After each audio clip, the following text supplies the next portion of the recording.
Hey guys, tonight we begin with something that shaped the soul of a nation. A story of rhythm born from suffering, melodies forged in chains, and voices that refused to be silenced even when silence was the only safe option. We're tracing the entire arc of black music in America, from the first drum beats on foreign soil to the bass drops rattling your car speakers right now. This isn't just music history. It's survival history. It's resistance history. It's the sound of people turning pain into something so powerful that the whole world eventually couldn't help but move to it. So before you get comfortable, take a moment to like the video and subscribe, but only if you genuinely enjoy what I do here. And let me know in the comments where you're tuning in from and what time it is for you. It's always fascinating to see who's joining us from around the world. Now, dim the lights. Maybe turn on a fan for that soft background hum. And let's ease into tonight's journey together. Congratulations. You've just been ripped from your homeland and thrown into the belly of a ship. The year is somewhere in the early 1700s, and you're crammed below deck with hundreds of other human beings, stacked like cargo in a space so tight you can't turn over without pressing into someone else's sweat-soaked skin. The smell is beyond description. Human waste, vomit, fear, and death all fermenting together in the humid darkness. The wooden planks above you drip with condensation, and somewhere in the distance, you can hear chains rattling as someone shifts position, trying to find relief that doesn't exist. You can't see the ocean, but you can feel it. The endless rocking, the groaning of the hull, the constant reminder that you're being carried somewhere you never asked to go. The crossing takes weeks, maybe months. Time loses meaning in the darkness. People around you get sick. Some of them die. Their bodies are unchained and hauled above deck, tossed into the water like garbage. You hear the splash.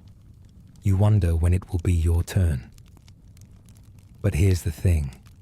Even in this floating tomb, someone starts to hum. Maybe it's a woman near you, her voice barely above a whisper, threading together sounds from home. Maybe it's a man chanting something rhythmic, tapping his chains against the floor like a drum. The slavers tried to strip away everything. Your language, your family, your name, your gods. But they couldn't reach inside your chest and rip out the music. That stayed. It had to. Because for millions of Africans forced across the Atlantic, music wasn't entertainment. It was memory. It was prayer. It was the only thing they could carry that couldn't be confiscated. The rhythms from West Africa, the polyrhythmic drumming traditions of the Yoruba, the Akan, the Mandinka, these didn't vanish just because the drummers were now in chains. They went underground. They adapted. They waited. So you survived the Middle Passage. Barely. You step onto American soil, somewhere in Virginia, or South Carolina, or Louisiana, and your new life begins immediately. There's no orientation, no adjustment period, no moment to process what just happened to you. You're sold at auction like livestock, prodded and examined by strangers who look at your teeth the way they'd inspect a horse. They squeeze your arms to check muscle tone. They make you walk back and forth to prove you're not lame. Whatever name you had before, forget it. You're something else now. Property with a pulse. And then you're put to work. The fields stretch out in every direction. Tobacco or rice or cotton depending on where you've landed. And the sun beats down with a heat that feels personal. Like the sky itself has decided to punish you. Your back bends. Your hands blister, then callous, then blister again on the new calluses. And the overseer watches from horseback, whip coiled at his side like a sleeping snake that could wake at any moment. Here's where the music becomes something new. The slaveholders, in their infinite paranoia, banned drums almost immediately. They understood, perhaps instinctively, that drums were dangerous. Drums could communicate across distances. Drums could coordinate rebellion. Drums could carry messages in codes that no white ear could decipher. So the drums disappeared. But rhythm didn't. It just moved somewhere else, into the clapping of hands, the stomping of feet, the slapping of thighs, into work songs that kept exhausted bodies moving through 18-hour days. You're in the field now, chopping weeds under a murderous sun, and someone starts a call, a single voice rising over the rows, and then everyone responds, their voices weaving together, finding a groove that makes the unbearable almost bearable. The songs weren't just about passing time. They were about surviving it, about finding enough reason to lift the hoe one more time, bend down one more time, drag yourself through one more hour until the bell finally rang. Now let's talk about what's actually happening in these fields, because this is where American music really begins, whether America wants to admit it or not. You're singing, but you're not singing anything the slaveholders would recognize as music. The melodies bend and slide in ways European ears find strange, even disturbing. The harmonies stack in unexpected intervals that don't match anything in the hymn books. The rhythm doesn't march in neat squares like military music or dance in predictable patterns like waltzes. It swings, it syncopates, it breathes. It pushes against the beat, then settles back, then pushes again. This is the African musical DNA, refusing to die. The blue notes that would later define jazz and blues, those flatted thirds and sevenths that sound like crying and laughing at the same time. The call and response patterns that would echo through gospel and soul and hip-hop for centuries to come. The polyrhythmic complexity that would eventually become funk, where multiple rhythms interlock like gears in a machine. All of it's being born right here, in the most brutal conditions imaginable, by people who weren't supposed to create anything lasting. They were supposed to work and die and be forgotten.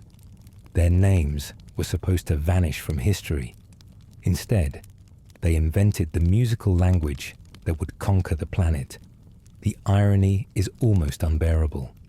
The same system designed to strip humanity from millions of people accidentally created the conditions for one of history's greatest artistic achievements. Because when you take away someone's drums, they make their body a drum. When you take away their language, they create a new one. When you try to crush their spirit, they build cathedrals of sound that will outlive every plantation house and every slaver's fortune. Let's move to Sunday. If you're on certain plantations, you might get a few hours off.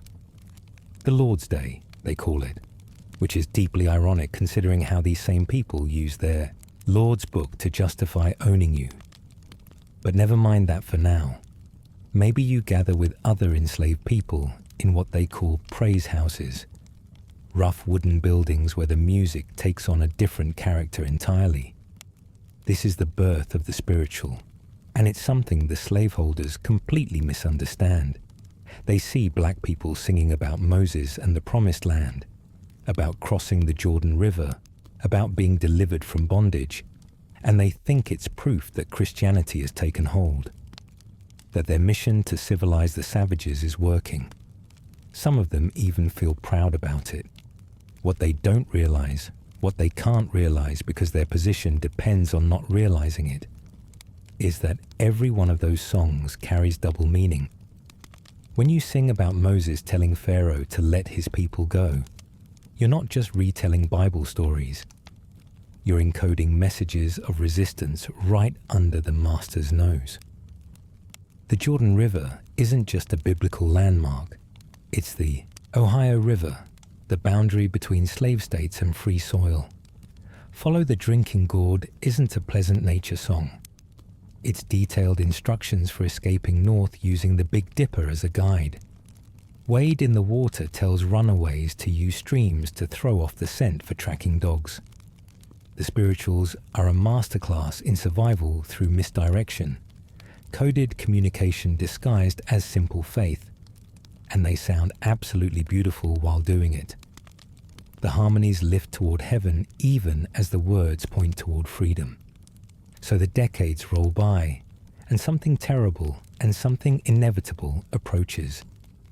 The civil war explodes across the country, and suddenly the system that held 4 million people in bondage begins to crack and splinter.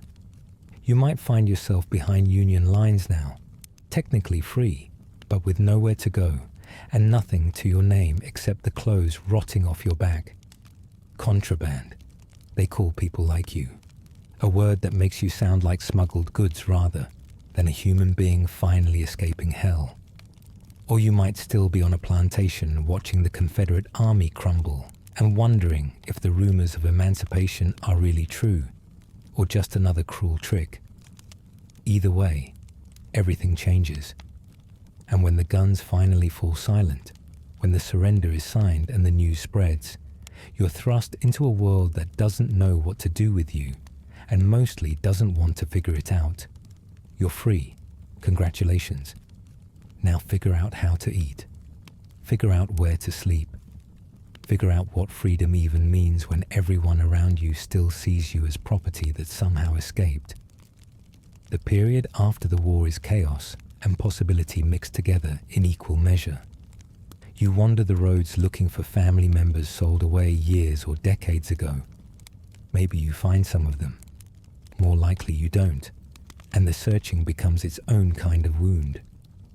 You show up at Freedmen's Bureau offices, hoping for land that was promised, and then snatched away when the politicians changed their minds. 40 acres and a mule became 40 years and a fool, people started saying, because the betrayal happened that fast. You settle in shanty towns on the edges of cities, or try to scratch out a living as a sharecropper, which is basically slavery with extra paperwork and a thin pretense of choice. The man who owns the land takes most of what you grow. You're always in debt to the company store. The sheriff enforces contracts that might as well be chains. But through all of it, the music keeps evolving. Now that you're not property anymore, at least not officially, you can gather more freely. You can build churches that aren't controlled by white ministers who edited out the parts of the Bible about liberation. You can sing without an overseer monitoring your lyrics for signs of rebellion. The spirituals grow louder, more complex, more joyful, even when the joy is laced with sorrow. Here's where the story splits into 1,000 streams, all flowing toward something nobody could have predicted. In the decades after emancipation, black music starts spreading in every direction at once, like water finding every crack in a dam. In the churches of the South, the spirituals are transforming into something more formally structured. Choirs are forming. Hymnals are being printed. The Fisk Jubilee singers from a black college in Tennessee start touring the country, then cross the ocean to perform in Europe, introducing white audiences to spirituals performed with trained precision and devastating emotional power. They're raising money for their school, which is barely surviving, but they're also doing something revolutionary. They're proving that black music isn't primitive folk noise. It's art, serious art. Art that can make queens weep and move critics to standing ovations. Meanwhile, outside the churches, something raw is brewing. In the levee camps along the Mississippi River, in the turpentine forests of Georgia, in the work gangs, building railroads across the expanding nation, a new sound is taking shape. The blues. You're there now. Imagine it. You're swinging a hammer on a chain gang, the sun like a fist pressing down on your skull, and someone starts moaning a melody that doesn't resolve the way hymns are supposed to. The notes hang in the air, bent and aching, like they're asking questions that don't have answers. The lyrics are about hard times and harder women. about Saturday nights and Sunday mornings, about a world that promised you freedom and handed you a different kind of prison instead, about having nothing but somehow finding the humor in it, about getting drunk and getting heartbroken and getting back up anyway. The blues isn't polite.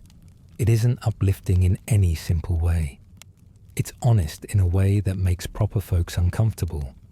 And that honesty is exactly what gives it power. You can't fake the blues. Your life either put that sound in your throat or it didn't. And by this point, millions of lives had been preparing for exactly this music. Now we're pushing into the early 1900s, and the geography of Black America is shifting dramatically. The Great Migration is beginning, a massive movement of millions of Black Southerners heading north and west, fleeing Jim Crow laws and lynching trees, and the suffocating limitations of the post-Reconstruction South. They pack onto trains heading for Chicago, Detroit, New York, Los Angeles, Pittsburgh, Cleveland. They carry their clothes in cardboard suitcases and their music in their bones. And when they arrive in these new cities, everything changes again. You step off a train at a station in Chicago, and the air smells different. Coal smoke and factory exhaust, and something like possibility. The streets are crowded with people who look like you, but talk with different accents, dress in sharper clothes, move with a confidence you're not used to seeing. The South Side is forming, Black neighborhoods dense with life, and you find a room in a boarding house among all these other recent arrivals. That night, you follow the sound of music spilling out of a club on State Street. Inside, it's hot and loud and alive in a way that feels almost dangerous. Someone's playing piano with a rolling, infectious rhythm. A woman singing about love gone wrong with a voice that could peel paint off the walls. People are dancing, laughing, drinking, forgetting for a few hours all the reasons they had to leave home. This is the birth of urban blues, and it sounds nothing like what you left behind in the Delta. The acoustic guitars are going electric. The bands are getting bigger. The tempos are picking up. The country moan is becoming a city shout. But here's where it gets really interesting. At the same time, blues is electrifying and urbanizing. Something else is happening in New Orleans, a city like no other in America, where French and Spanish and Caribbean and African traditions have been mixing and marrying for centuries, where the boundaries between cultures have always been more porous than anywhere else on the continent. You're walking through the streets of Storyville, the red light district, and music pours from every doorway and window, mixing in the humid air. A brass band marches past playing for a funeral, the mourners dancing behind the coffin in a tradition that confuses and fascinates visitors from up north. In the corner clubs and dance halls, something unprecedented is emerging. Musicians are taking the blues, the spirituals, the ragtime piano, the marching band tradition, European harmonies, Caribbean rhythms, and cooking them all together into something nobody has a name for yet. They'll call it jazz eventually, but right now it's just the sound of black musicians doing what they've always done, taking everything available and making something new. A cornet player named Louis Armstrong is coming up through these streets, learning his craft in a boys' home for orphans and delinquents, absorbing everything, getting ready to change music forever. The 1920s arrive, and you're living in Harlem now. Maybe you moved up during the migration, or maybe you were born here to parents who did. Either way, you're in the center of something extraordinary, something that feels like it might finally prove what black people have been trying to prove since the first ship docked. The Harlem Renaissance is blooming all around you. Writers and artists and intellectuals creating a cultural explosion that announces black genius to a world that had tried to deny it. Langston Hughes is publishing poems. Zora Neale Hurston is collecting folklore. The talented 10th debates what progress should look like. But underneath all the poetry and painting, thrumming through everything like a heartbeat, is the music. You walk down Lenox Avenue on a Saturday night, and the whole street is vibrating with sound. Duke Ellington is playing at the Cotton Club, though you might not be able to get in because the club has that vicious policy of black performers for white audiences only. Doesn't matter. The music seeps through the walls, floats down the block, meets other sounds coming from 100 other venues. Stride piano from this corner. A vocalist doing something devastating with a blues ballad from that one. And everywhere the new jazz, sophisticated and complex and dripping with urban cool. The music is also spreading through a new technology. Radio. For the first time in history, sounds from one place can travel instantly to everywhere else. A farmer in Kansas can hear what they're playing in Chicago. A teenager in Mississippi can tune in to broadcasts from New York. Black music is becoming national music, then global music, transmitted through the air like magic, like something the ancestors couldn't have imagined. Now let's talk about what's happening in the churches, because that stream never stopped flowing. It just kept getting deeper and more powerful. You're in a Pentecostal church somewhere in the South, or in one of those storefront churches that have sprung up in every black neighborhood up north, wedged between barbershops and grocery stores. The preacher is warming up, his voice rising and falling in musical patterns, building toward ecstasy the way a band builds toward a crescendo. The congregation responds, their bodies swaying, their hands clapping, their voices calling back in that ancient pattern that traces all the way to Africa. And then the band kicks in. Drums, electric guitar, bass, maybe a Hammond organ that sounds like it's channeling heaven directly. This is gospel music in its full power, and it's producing singers whose voices will eventually cross over and reshape popular music entirely. Mahalia Jackson is out there somewhere, perfecting a style so overwhelming that grown men weep when they hear her. A young pianist named Ray Charles is sitting in church, going blind from glaucoma, but learning to see music in a way no one else can. A teenager named Aretha Franklin is singing in her father's Detroit congregation, not yet aware that she's going to become a queen. Sam Cooke is here. James Brown spent time here. Little Richard came through. The sacred and the secular are supposed to be separate, but they keep borrowing from each other, passing melodies and techniques back and forth across that porous boundary. The 1940s hit, and the whole world goes to war. Black soldiers ship out to fight fascism overseas while dealing with American apartheid at home. They're dying for a country that won't let them drink from the same water fountains as the people they're defending. The irony isn't lost on anyone. Double V for victory, they call it. Victory over the Axis abroad, victory over Jim Crow at home. But back in the States, the music keeps evolving at furious speed. Bebop arrives in the jazz clubs of New York, pioneered by Charlie Parker and Dizzy Gillespie.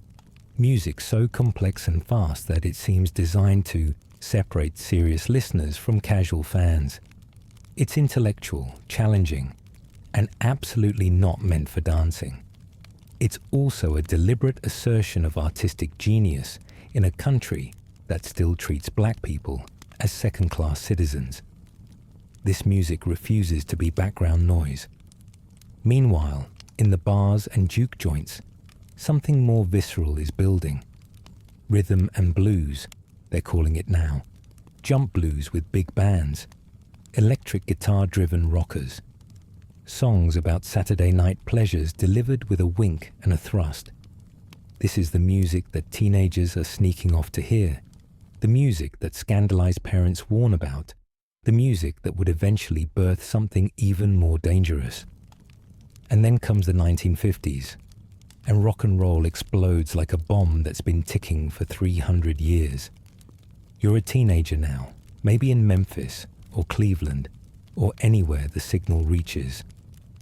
You twist the radio dial past the approved stations until you find something that makes your whole body react before your brain catches up.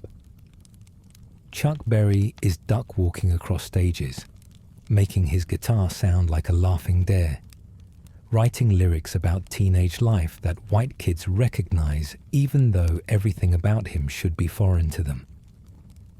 Little Richard is screaming and pounding piano with a ferocity that terrifies and thrills in equal measure, his pompadour and makeup challenging every assumption about how men should look and act. Fats Domino is rolling out hits from New Orleans with a smile that hides centuries of complicated history. This is black music aimed directly at young people, and it's working. White teenagers are sneaking into black clubs or buying records from black artists and falling in love with sounds their parents call primitive, dangerous, ungodly. The music industry sees dollars and gets nervous. They start finding white artists who can perform sanitized versions for wider audiences. Elvis Presley records songs by black composers and becomes the king, crowned by an industry that couldn't stand the thought of a black man holding that title. Pat Boone covers Little Richard and smooths away everything that made the original vital. The theft is blatant and lucrative. But here's the thing. It doesn't actually work the way they want it to.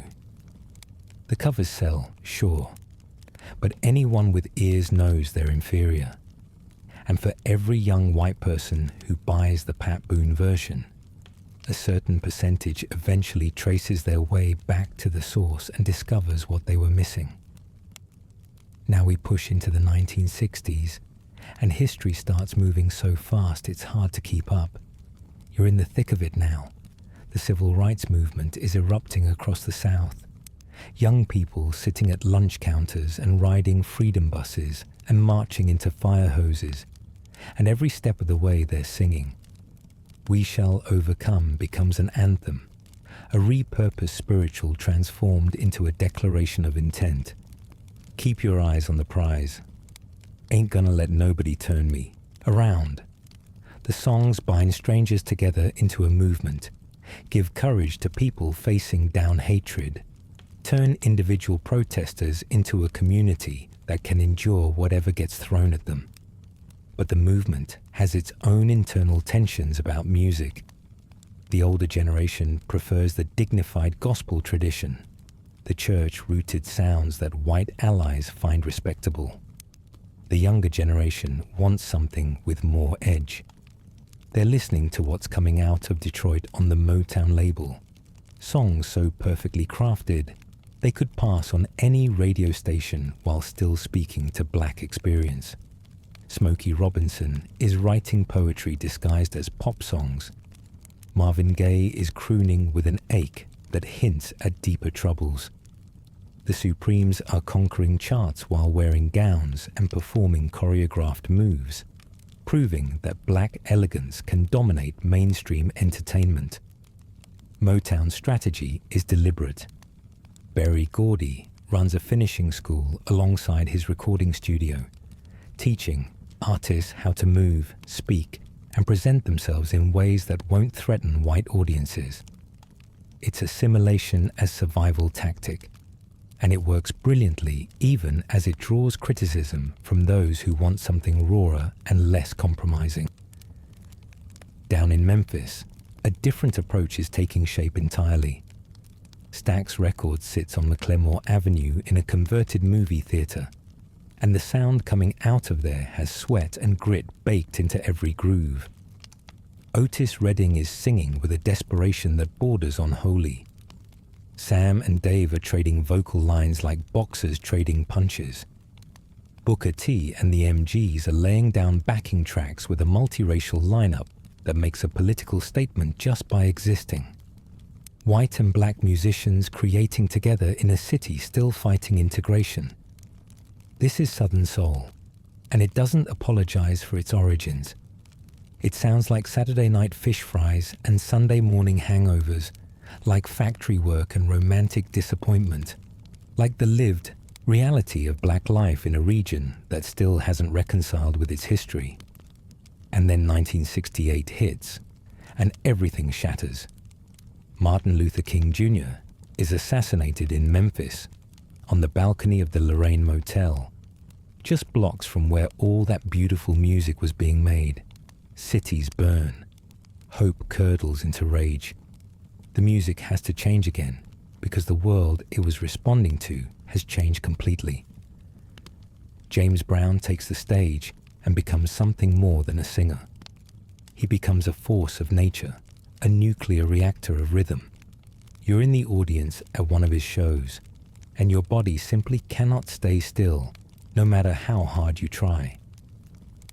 The band hits a groove so tight, it feels like being gripped by a giant hand that knows exactly where to squeeze.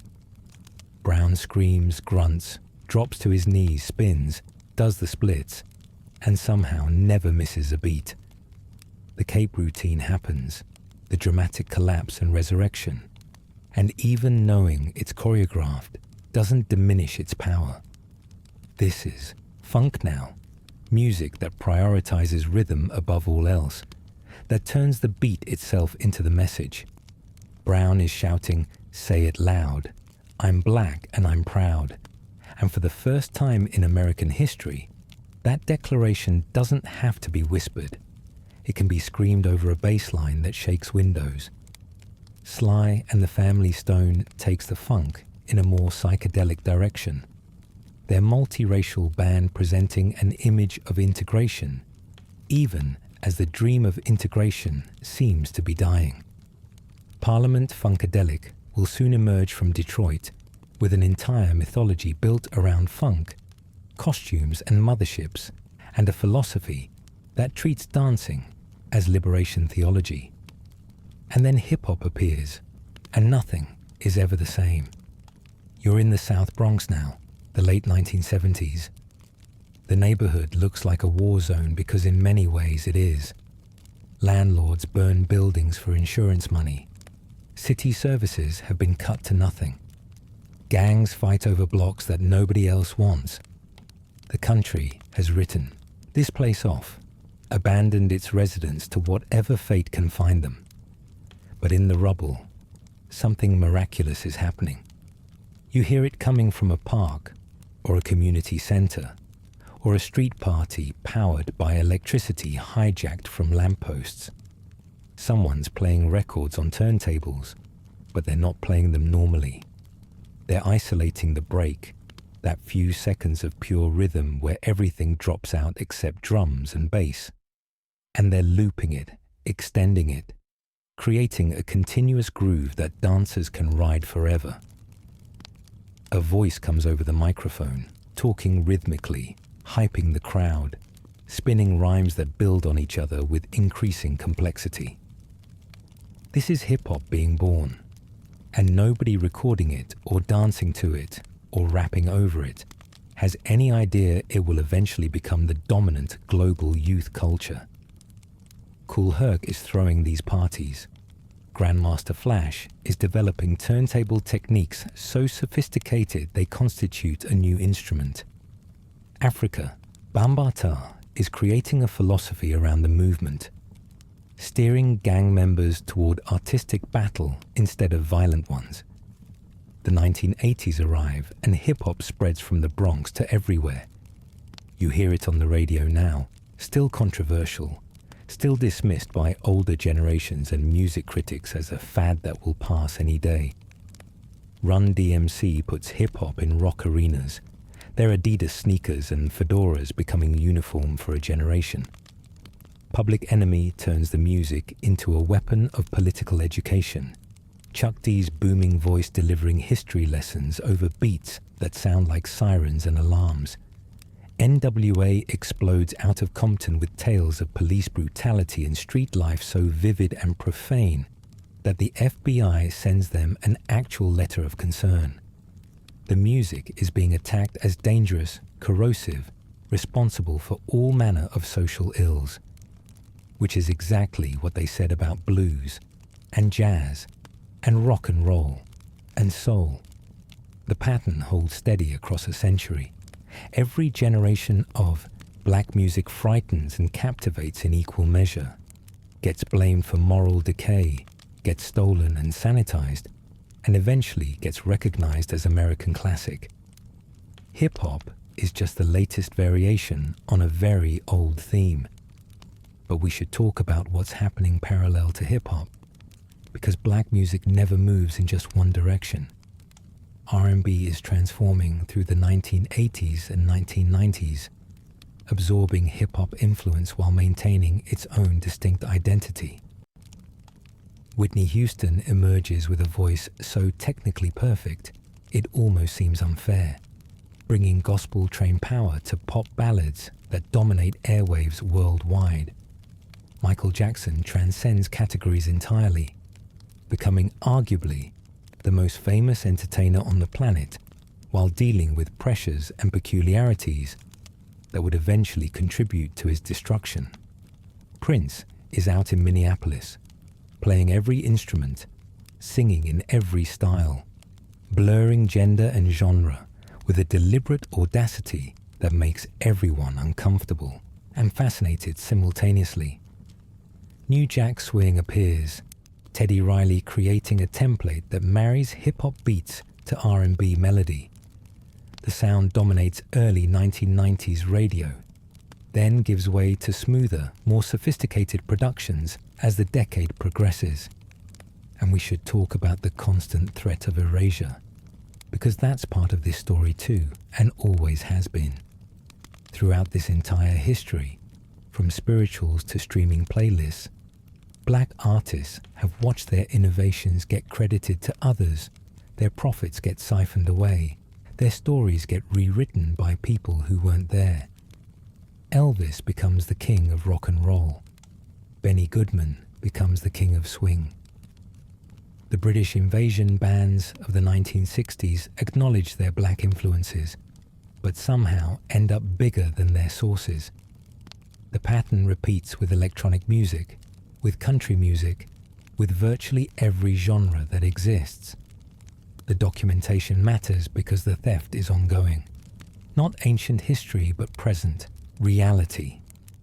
When streaming platforms pay fractions of pennies per play, when legacy artists discover they never owned their masters, when sampling lawsuits strip hip-hop producers of their earnings, the exploitation continues in updated forms. But here's what all those exploiters could never actually take: the capacity to create, the ability to transform suffering into beauty, to make art that speaks across every boundary. The music that began in the holds of slave ships, that grew in cotton fields and praise houses, that traveled north on crowded trains and spread through radio waves and cable wires and now fiber optics. That music still belongs to the people who made it, not as a possession, but as a practice, a continuous act of creation that adapts to every circumstance and absorbs every influence while remaining recognizably itself. So here we are, in the present moment, and black music continues to dominate global culture in ways nobody from previous eras could have imagined. Hip-hop has become the most consumed genre on the planet. Its influence visible in languages spoken thousands of miles from the Bronx where it started. Kids in Tokyo and Lagos and Sao Paulo rap in their own tongues over beats that trace back to those South Bronx block parties. R&B has fragmented into a dozen subgenres, from the minimalist experimentalism of artists pushing boundaries to the maximalist gospel-influenced sounds that fill arenas. Afro beats is flowing back across the Atlantic, African artists collaborating with American ones, completing a circle that started with those ships heading the other direction centuries ago. The streaming economy has created new stars overnight, while making sustainability harder than ever for everyone else. Artists release music directly to fans, bypassing the gatekeepers who once controlled everything, even as those same platforms pay fractions of pennies that make survival difficult. And underneath all the commerce, underneath the algorithms and the playlists and the viral moments, the community keeps doing what it's always done, using music as medicine, as protest, as celebration, as prayer. Tonight, when you close your eyes and let the quiet settle in, maybe think about what it took to get here. The unnamed Africans who carried rhythm across an ocean of horror. The enslaved people who sang in fields and churches, encoding survival in every note. The bluesmen and blueswomen who turned hard luck into art. The jazz innovators who proved that black genius could be as complex and sophisticated as anything from European concert halls. The gospel singers who kept the spirit alive when the material world offered only degradation. The soul artists who soundtracked a revolution. The funk masters who made bodies move without permission. The hip-hop pioneers who built a culture from discarded scraps in abandoned neighborhoods. All those voices, across all those centuries, singing the same fundamental song. We're here. We survived. We made something beautiful out of everything you tried to make ugly, and you can never take that away. So rest now. Let your breathing slow. The music will still be there in the morning, the same way it was there yesterday and the day before, and every day stretching back to the beginning, because that's what this story teaches more than anything else. The music doesn't stop. It just keeps changing, keeps growing, keeps finding new ways to speak truths that need speaking, keeps turning pain into something you can dance to, keeps reminding everyone who listens that creativity cannot be chained, even when bodies can. That's the legacy. That's the inheritance. That's what flowed from those first hummed melodies in the darkness of slave ships all the way to whatever's playing in your headphones right now. Gratitude seems insufficient for what was sacrificed, but maybe listening, really listening, is a kind of honor. And maybe remembering where the music comes from is a form of respect that costs nothing but attention. The ancestors sang so you could hear them. Tonight, let their echoes carry you into peaceful sleep. Congratulations, you've just woken up black in America in 1950.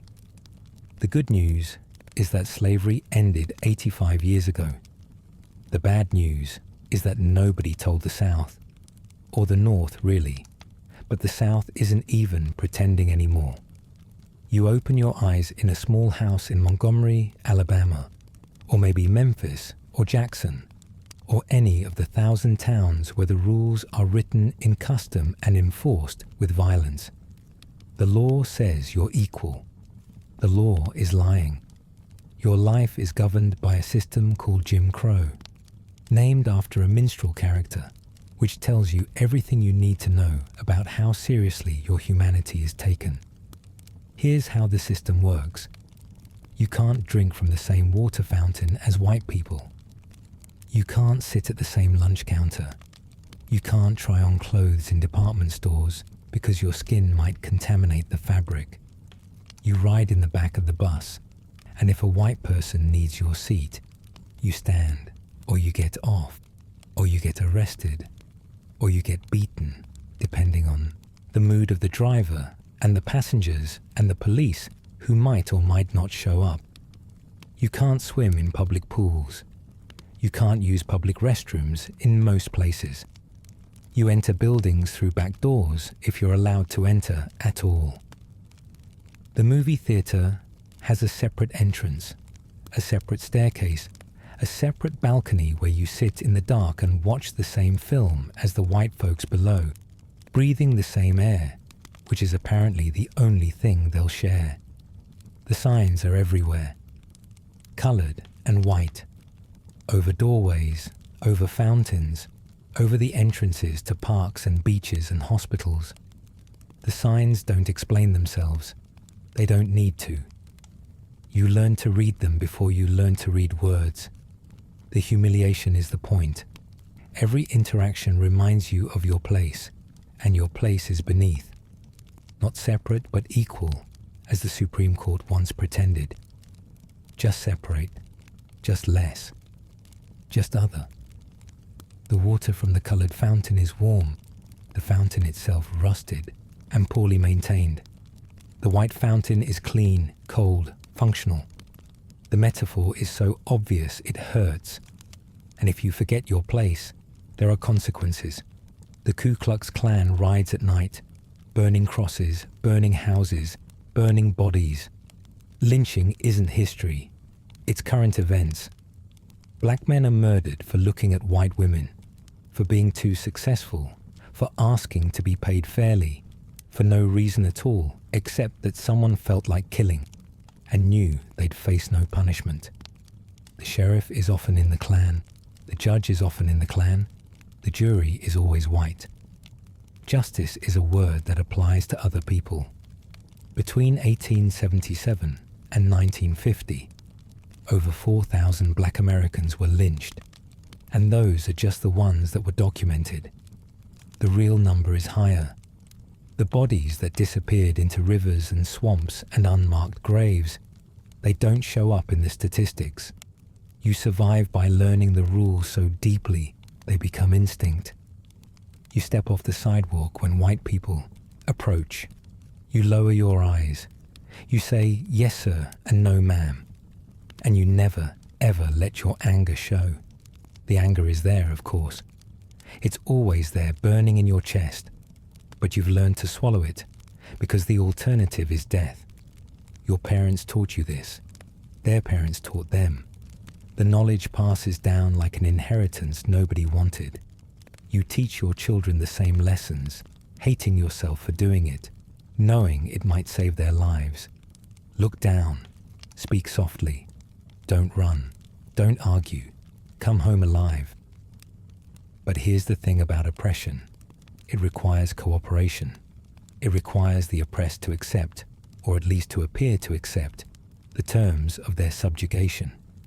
And in church basements and living rooms and barbershops across the South, people are starting to talk about what happens when they stop cooperating.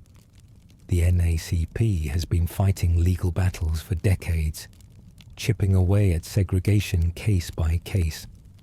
Thurgood Marshall and his team of lawyers have been arguing before courts that separate is inherently unequal, building towards something big.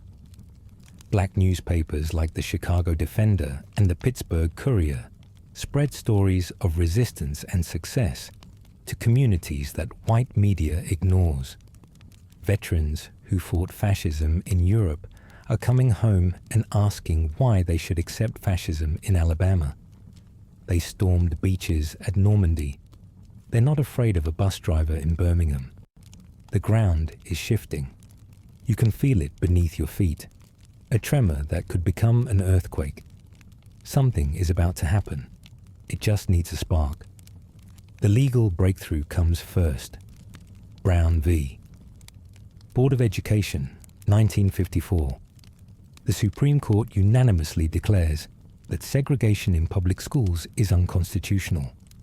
Separate educational facilities are inherently unequal. The words ring like a bell across the country. In black communities, there's cautious celebration. Finally, the highest court has said what everyone knew. The system is wrong. But in the South, the reaction is fury.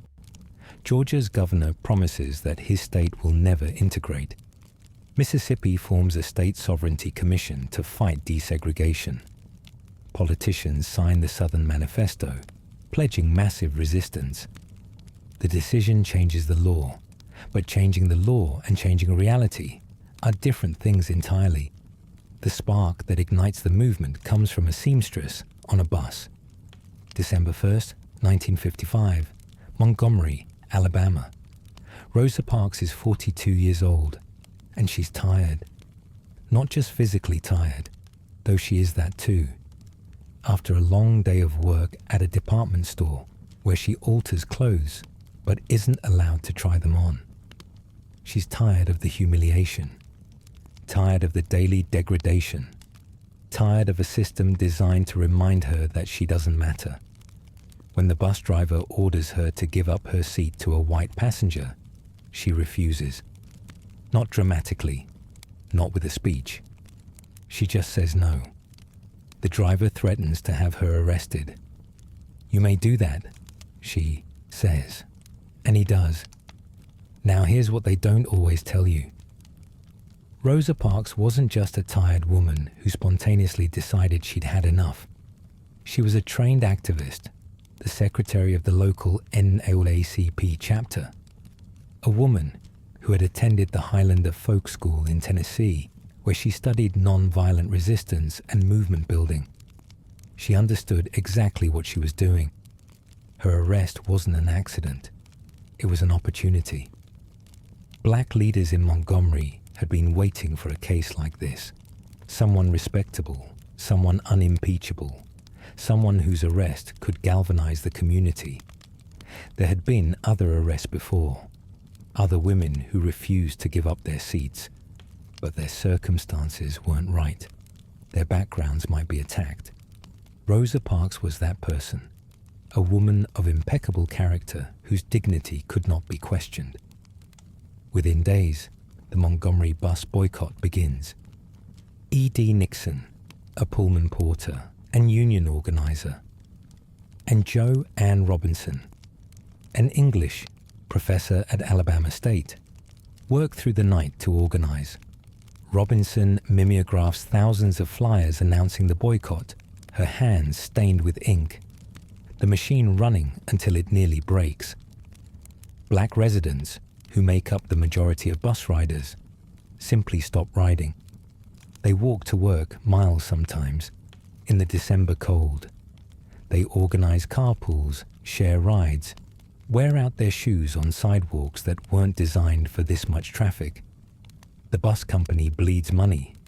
The city loses revenue. The white power structure is stunned. They expected this to last a few days, maybe a week. It lasts 381 days. You're part of this. You're waking up before dawn to walk to your job across town. Your feet ache. Your shoes have holes that you stuff with newspaper. But there's something in the air that wasn't there before.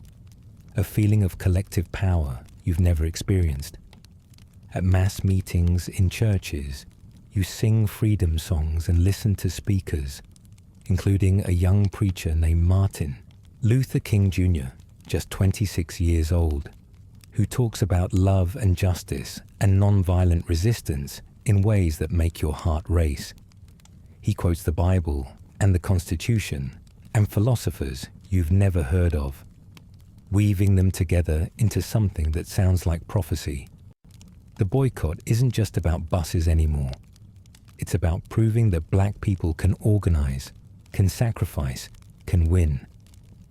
The white response is predictable and vicious. Houses are bombed, including King's, with his wife Coretta and their baby daughter inside. They survive barely. A crowd of angry black men gathers outside, some of them armed, ready to retaliate.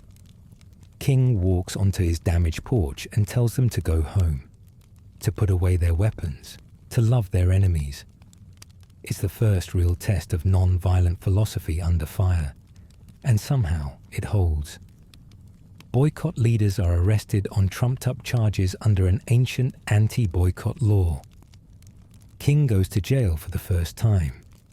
Insurance companies cancel policies on carpool vehicles. The city tries to shut down the taxi services that are helping people get to work. But the boycott holds. The walking becomes its own kind of protest, a daily declaration of dignity. An old woman, asked if her feet are tired, supposedly replies, "My feet is tired, but my soul is rested." Whether she actually said it doesn't matter. The sentiment is real. Every step is a vote. Every mile is a message. And in November 1956, the Supreme Court rules that bus segregation is unconstitutional. When the buses finally integrate, it feels like the world has shifted on its axis. It's just buses. It's just one city. But it's proof that change is possible. It's proof that ordinary people, organized and committed, can defeat a system that seemed invincible. The movement spreads, and so does the backlash. In Little Rock, Arkansas, 9 black students attempt to integrate Central High School in 1957. The governor, Orval Forbes, sends the National Guard not to protect them but to block them. You watch on television as these teenagers, dressed in their best clothes, walk toward the school while a white mob screams hatred, spits, threatens murder. One girl, Elizabeth Eckford, ends up separated from the group, alone against the crowd. Her face a mask of terrified composure as grown adults shriek at her. The photograph of her becomes iconic, becomes impossible to explain away, becomes an indictment that the whole world can see. President Eisenhower, reluctantly, sends federal troops to escort the students. For the first time since Reconstruction, the federal government uses military force to protect black civil rights. Soldiers with bayonets walk children to algebra class. The symbolism is extraordinary and terrible, but troops can't protect you from everything. Inside the school, the Little Rock 9 face daily torment.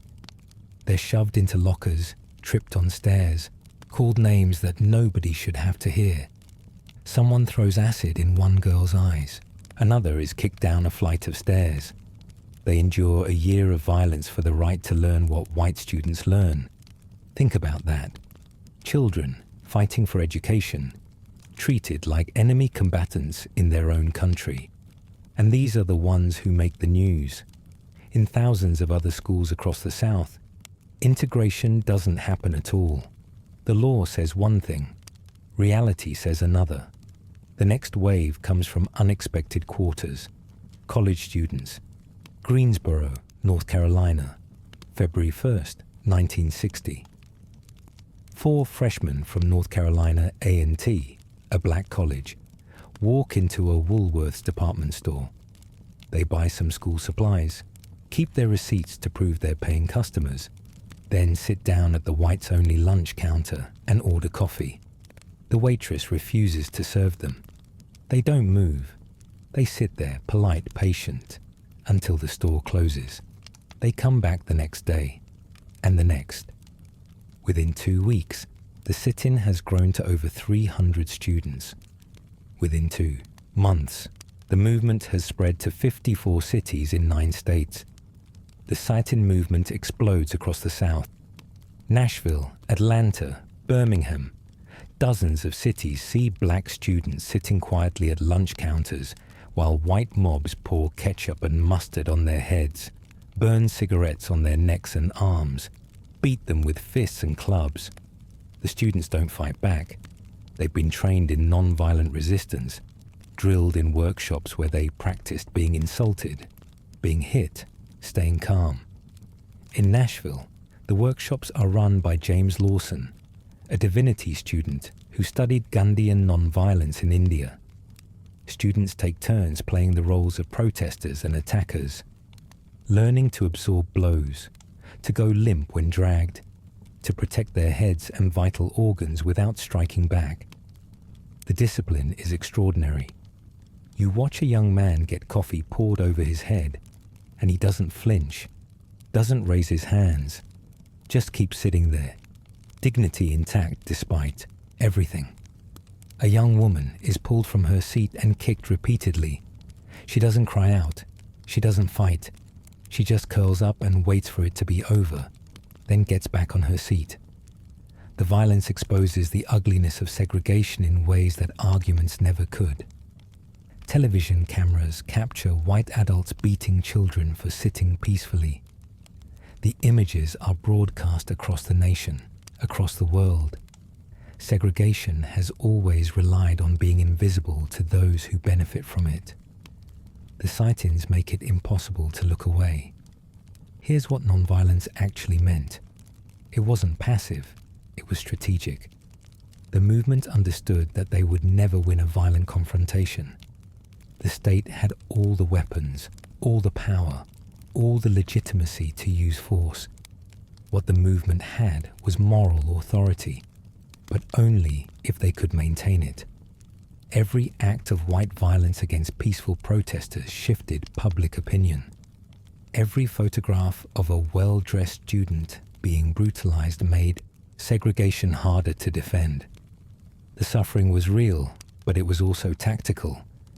This was warfare by other means, and the battlefield was the conscience of white America. You're drawn into the movement now, maybe reluctantly at first. Maybe you're scared, and you should be. People are dying for this, but you can't stay on the sidelines anymore. You attend mass meetings where the singing shakes the walls, where the pews are packed so tight you can barely breathe, where the spirit moves through the crowd like electricity. We shall overcome. Ain't gonna let nobody turn me around. This little light of mine. We are not afraid. The songs aren't just music. They're courage made audible, a way of transforming fear into determination. You learn to link arms with strangers who become family because you're risking everything together. The person beside you might be a preacher or a domestic worker, a college professor or a sharecropper. In the movement, those distinctions blur.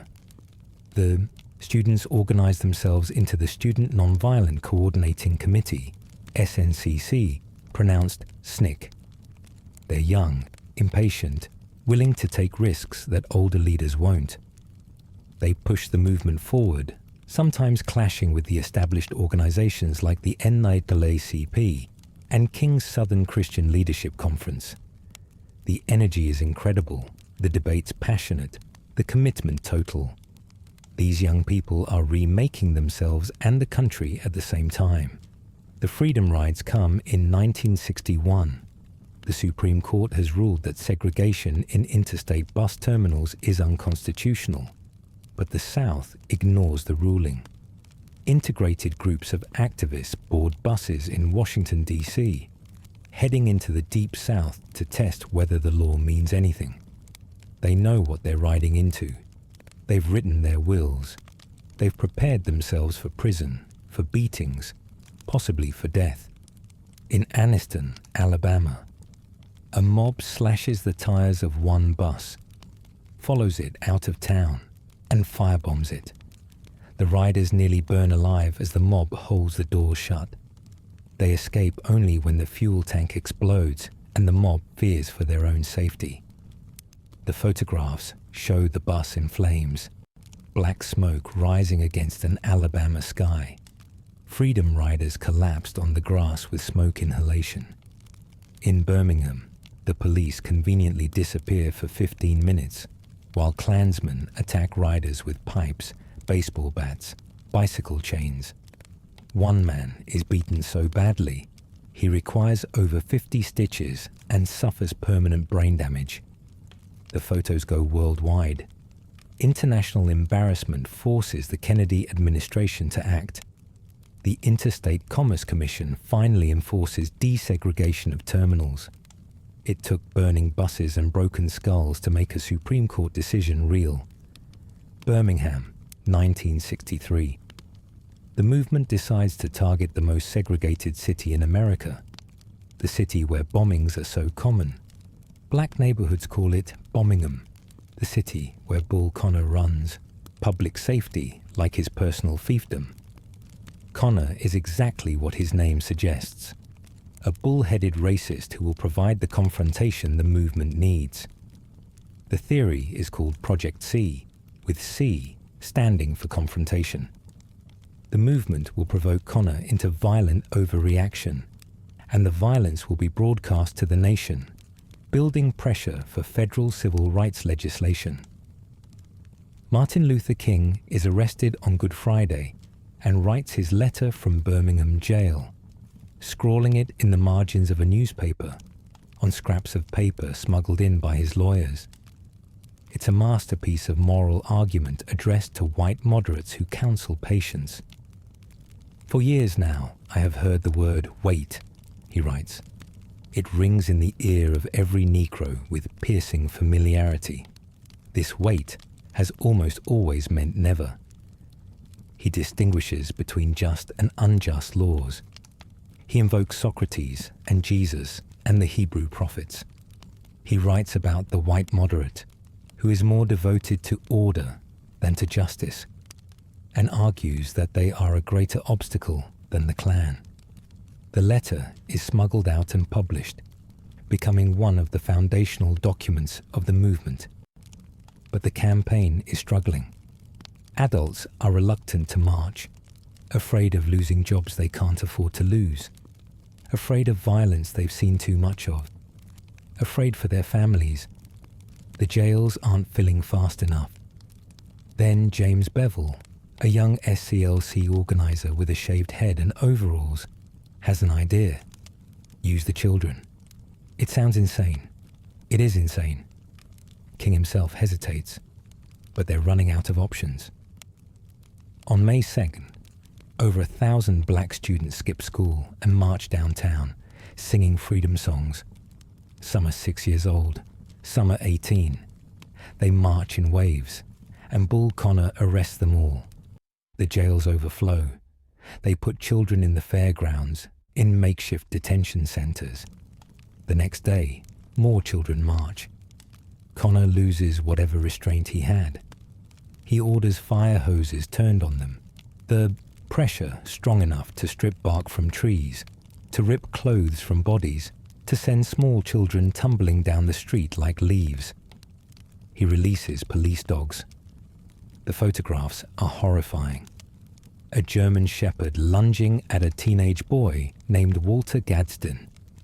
Children pinned against walls by water cannons. Girls in Sunday dresses knocked off their feet by the force of the spray. You're in Birmingham now, and you can't believe what you're seeing. These are children, some younger than your own, facing down men with hoses and dogs. They're terrified and brave in equal measure, and their courage is breaking something open in the national conscience. The images go around the world. President Kennedy reportedly says the photographs make him sick. He goes on television and calls civil rights a moral issue, as old as the scriptures and as clear as the American Constitution.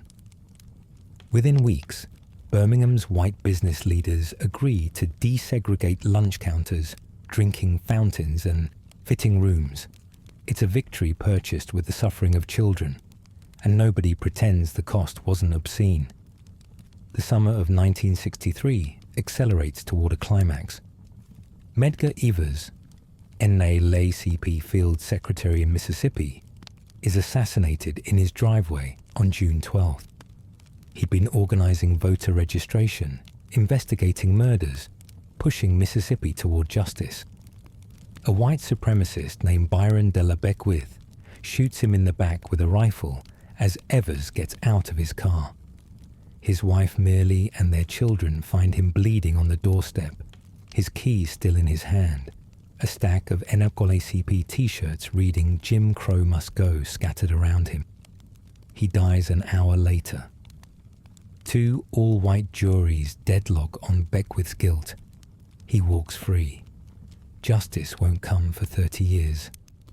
In response to the mounting pressure, plans crystallize for a massive march on Washington to demand civil rights legislation. The idea isn't new.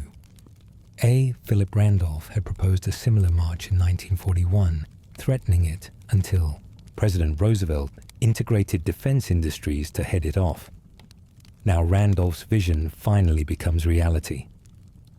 On August 28, 1963, over 250,000 people gather at the Lincoln Memorial, the largest political demonstration in American history to that point.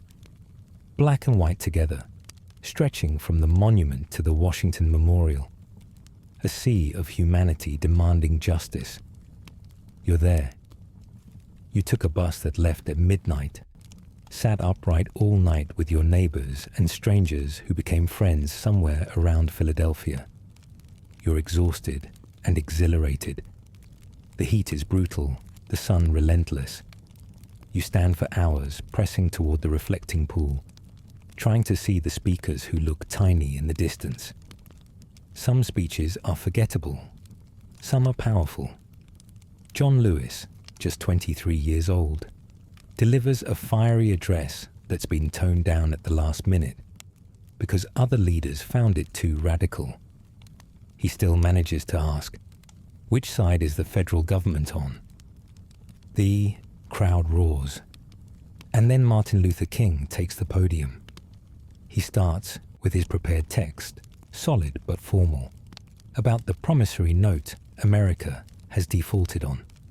Then Mahalia Jackson, the great gospel singer standing behind him, calls out, "Tell them about the dream, Martin." And he does. He sets aside his notes and he preaches.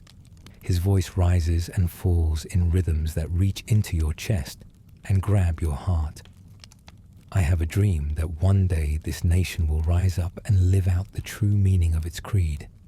We hold these truths to be self-evident, that all men are created equal. You're crying now, and so is the woman next to you.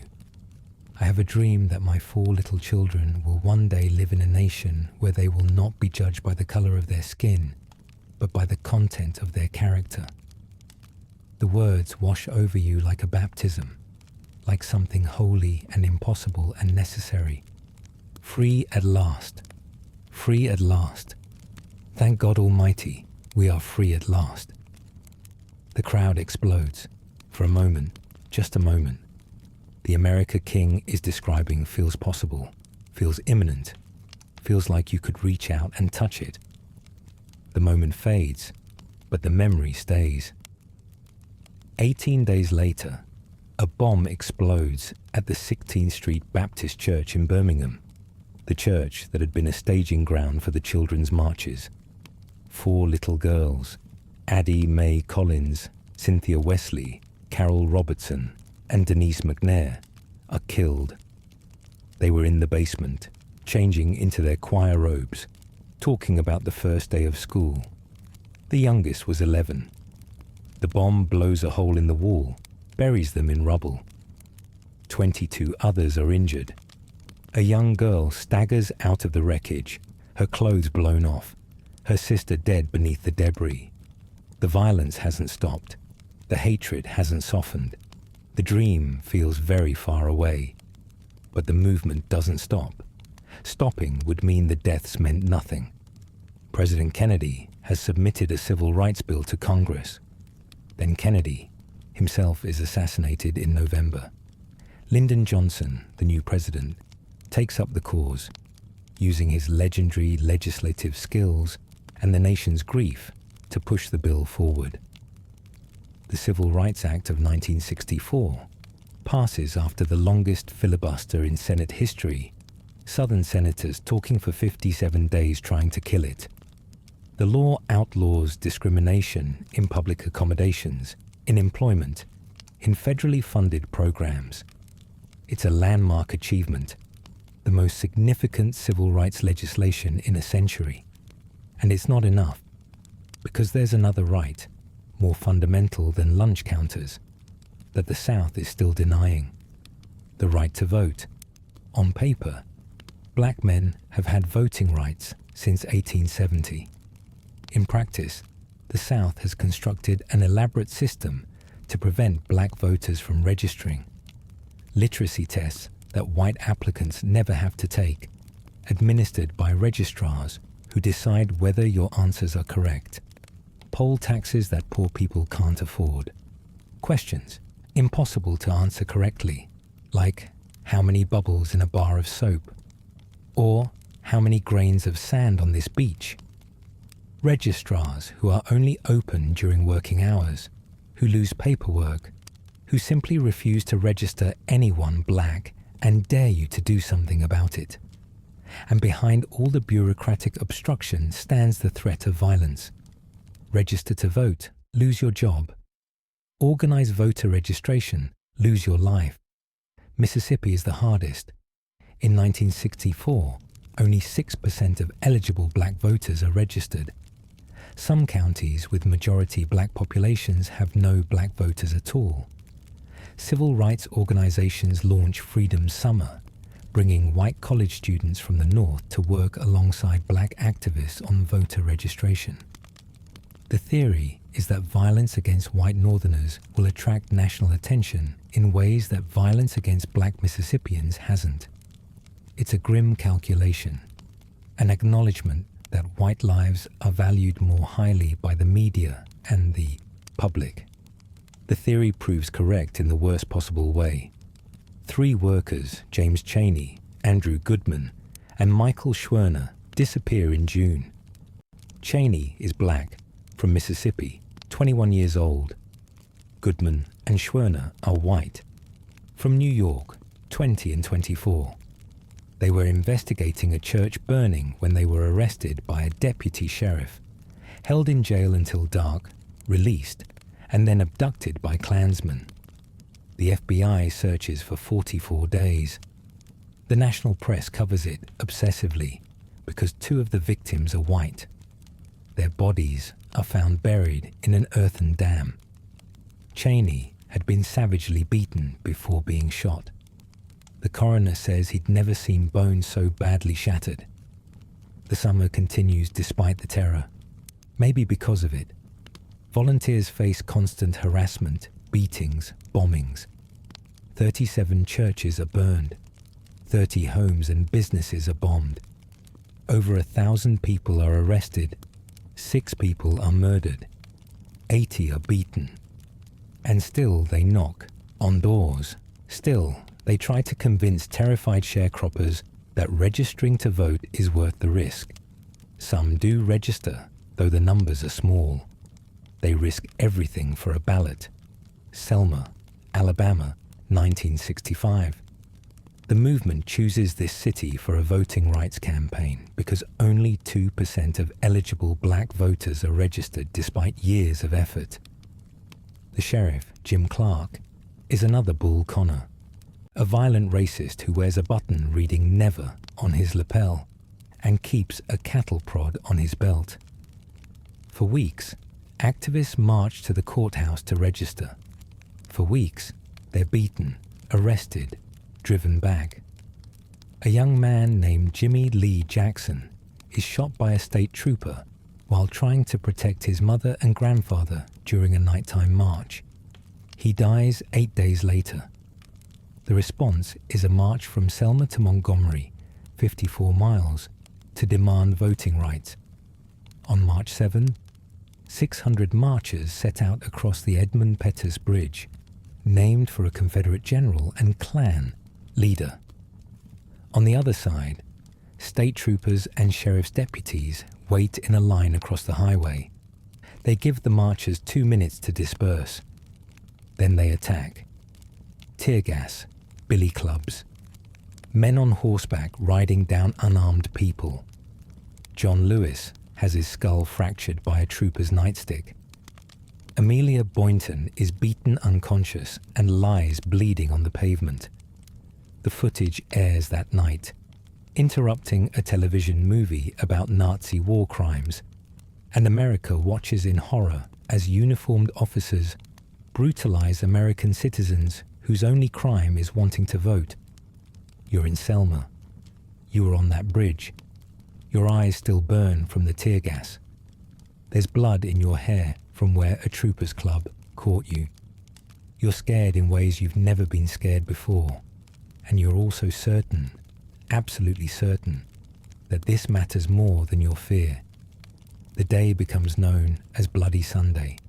It's a turning point. President Johnson goes before Congress and uses the movement's own words. We shall overcome. The Voting Rights Act passes in August. The act transforms Southern politics.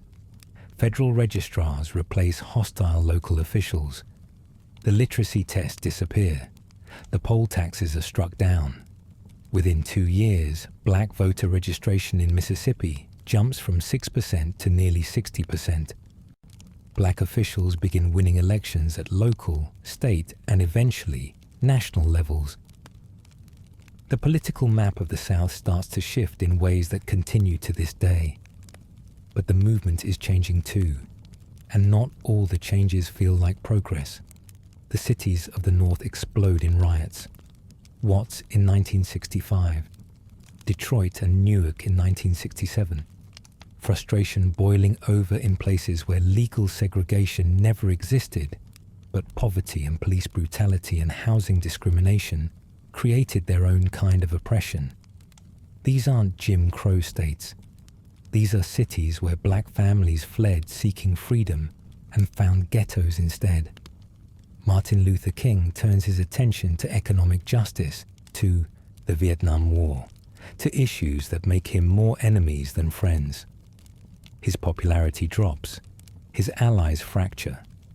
Some younger activists reject nonviolence, embrace black power, demand immediate change instead of patient suffering. You feel the shift. The unity of the early movement fractures into competing visions. Some want integration, some want separation, some want revolution. Stokely Carmichael raises his fist and shouts "Black Power" at a rally in Mississippi, and the phrase becomes a lightning rod. It means different things to different people. Self-defense, economic independence, cultural pride, political organization. The media mostly hears violence, which isn't fair, but isn't entirely wrong either. The Black Panthers carry guns in Oakland, following police cars to monitor arrests, daring the state to respond. The singing at mass meetings feels different now, more defiant, less hopeful. The dream that felt so close in Washington seems to recede with every passing year. Progress has been made, real progress, but the promised land isn't here yet, and you're tired, so tired, of walking. April 4th, 1968. Martin Luther King is in Memphis, supporting a sanitation workers' strike. The workers, almost all black, carry signs reading "I am a man," demanding basic recognition of their humanity. King has been talking about death lately, about the threats against his life, about not fearing any man. The night before, he gave a speech at the Mason Temple that now reads like prophecy. "I've been to the mountaintop," he said, "and I've looked over, and I've seen the promised land. I may not get there with you, but I want you to know tonight that we, as a people, will get to the promised land." The next evening, standing on the balcony of the Lorraine Motel, he's shot by an assassin. You hear the news on the radio, and something inside you breaks. The man who taught you about love and non-violence, who made you believe that redemption was possible for a country that had done so much evil, is dead. Cities burned that night, over 100 of them, flames rising in grief and rage. Washington, Chicago, Baltimore, Kansas City. The smoke rises over American cities like a funeral pyre. It feels like the end of something. Maybe it is. But here's what the history books sometimes miss. The movement didn't die with King. It transformed, splintered, continued in 1,000 different forms. The Black Power movement channeled rage into pride, into community programs, into a new assertion of identity and worth. The Panthers ran free breakfast programs for children, health clinics, schools. The women who had always been the backbone of the movement, often uncredited and overlooked, carried their organizing skills into feminism, into welfare rights, into local politics. Fannie Lou Hamer, Diane Nash, Ella Baker, Septima Clark. They kept working long after the cameras left. The young people who had marched as children grew up to become mayors and congressmen and professors and parents who raised the next generation with different expectations. And you carried it forward too, in ways large and small. Maybe you registered voters for the rest of your life. Maybe you taught your children the history, made sure they understood what was sacrificed so they could drink from any fountain, sit at any counter, vote at any polling place. Maybe you just lived with more dignity because the movement gave you permission to demand it. The movement wasn't just the famous names and the famous moments. It was millions of ordinary people making choices that added up to change. The work wasn't finished. It's still not finished. The Voting Rights Act has been gutted by the Supreme Court. Mass incarceration has created new forms of racial control. Police violence against black people continues to spark protests that echo the marches of the 60s. The Dream King spoke of remains just that, a dream, beautiful and unrealized. Every generation discovers that the fight for justice doesn't end. It just changes form. But here's what you carry with you, lying in your bed tonight, thinking about all those people who came before. They proved something. They proved that ordinary people, organized and committed, can change the world. Not quickly, not easily, not without suffering that would break most of us. But they did it. They walked when they couldn't ride. They sat when they couldn't stand. They marched into violence and didn't turn back. They loved their enemies, or at least acted like they did, because that was the only way forward. The civil rights movement wasn't a single story with a clear ending. It was 1,000 stories, interwoven, sometimes contradicting each other, stretching from the first enslaved person who ran for freedom to the teenager protesting tonight. You're part of that story, whether you know it or not. The choices you make, the stands you take, the silences you refuse to keep, they all connect to that long line of people who decided that things could be different. So tonight, as you settle into whatever comfort you've been given, think about those who had no comfort at all. Think about the woman who said no on a bus. Think about the children who faced down dogs and fire hoses. Think about the young men who boarded buses into violence and the old women who walked miles to work rather than ride in the back. They were scared. They were tired. They did it anyway. And because they did, the world you live in is different. Not perfect, not finished, but different.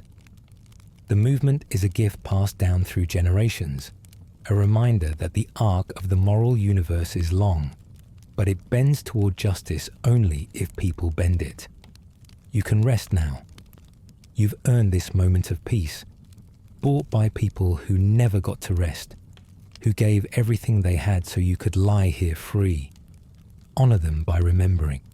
Honor them by continuing. The work goes on. It always goes on. And somewhere, in some church basement or living room or street corner, someone is starting again, picking up where the last generation left off, refusing to accept what is because they can imagine what could be. That's the story. That's the whole story. And it doesn't end until justice does. You wake before dawn in a cabin that barely deserves the name. The walls are rough-hewn logs with gaps you can fit your fingers through, and the roof leaks when it rains, which it did last night. Your sleeping pallet is damp, stuffed with moss and corn shucks that have long since flattened into something closer to packed earth than bedding. The air inside is thick with the smell of too many bodies in too small a space, wood smoke from last night's fire, and something else underneath it all. Something sour and faintly sweet that you've learned to associate with sickness. Someone in the cabin is coughing again. It's a wet, rattling sound that seems to come from somewhere deep in the chest, and it's been going on for 3 days now. Nobody says anything about it. There's nothing to say. The overseer won't call for a doctor unless someone can't work, and by then it's usually too late anyway. You swing your legs off the pallet and your feet hit dirt floor. It's cold, but not as cold as it will be in a few months. Right now, it's that strange. Between season, when the days are warm enough to make you sweat through your one shirt, but the nights still carry a chill that settles into your bones while you sleep. You already feel tired, though you've just woken up. There's an ache behind your eyes, and your joints feel stiff in a way that has nothing to do with the hard work waiting for you in the fields. You tell yourself it's nothing.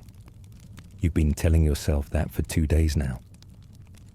Here's the thing about disease on a plantation.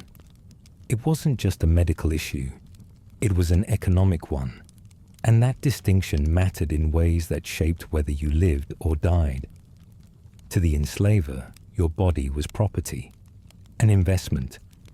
When you got sick, they weren't worried about your suffering. They were worried about lost labor and replacement costs. This meant that treatment, when it came at all, was calculated with ledger books in mind rather than your actual well-being. Plantation medicine was its own strange universe, a blend of folk, remedies, superstition, deliberate neglect, and occasional intervention by doctors who often knew less than they pretended. Some enslavers hired physicians to make regular rounds, examining the enslaved population the way a farmer might check livestock for signs of illness. Others relied on overseers to make medical judgments, men whose primary qualification was a willingness to use violence and whose understanding of disease rarely extended beyond whether you could still swing a hoe. And then there were the remedies themselves, mercury compounds that left you salivating uncontrollably and loosened your teeth from your gums, arsenic preparations that were supposed to cure but often poisoned, turpentine forced down throats for everything from worms to chest congestion, bleeding, always bleeding, as if draining the life from your veins could somehow restore your health. Treatments that sometimes killed faster than the diseases they were meant to cure. You learned quickly that being noticed by the plantation doctor wasn't always better than being ignored. Sometimes the most dangerous thing wasn't the sickness itself, but the cure that came with it. The cabin where you sleep holds 15 people. 15 bodies breathing the same air, sharing the same drinking gourd, sleeping inches apart on pallets that have absorbed the sweat and sickness of everyone who came before. Disease loves company, and the quarters provided plenty of it. Conditions that might stay contained in spacious housing spread like flame through these cramped spaces, jumping from person to person before anyone realized what was happening. The single window, if you could call it that, was just a hole in the wall covered with a piece of burlap that did nothing to filter the air. The chimney, when there was one, drew poorly, filling the room with smoke that burned your eyes and coated your lungs with soot. Everything about the space was designed for economy rather than health, for packing the maximum number of workers into the minimum amount of structure. Tuberculosis, which enslavers sometimes called Negro consumption, as if the disease itself was somehow different in black lungs, thrived in these conditions. The bacteria that caused it floated on droplets of breath, hanging in the air of poorly ventilated cabins, waiting to be inhaled. Once it took hold in your lungs, it didn't let go easily. You'd cough and cough, the sound becoming wetter and more desperate over weeks and months. You'd lose weight you couldn't afford to lose, your ribs becoming visible through skin that seemed to hang looser each day. Night sweats would soak your palate until the corn shucks beneath you grew moldy and foul. And all the while, you'd still be expected to work, because the real crime wasn't being sick, it was being unproductive. But tuberculosis was slow. It gave you time to bargain, to hope, to watch your own decline with the terrible clarity of someone who knows what's coming but can't stop it. Other diseases moved faster, striking with a violence that left no room for bargaining. Cholera arrived like a biblical plague, sweeping through communities in waves that seemed almost personal in their cruelty. One day you're fine.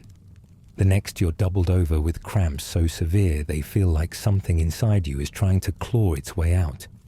Then comes the purging. Your body empties itself with a force that's almost mechanical.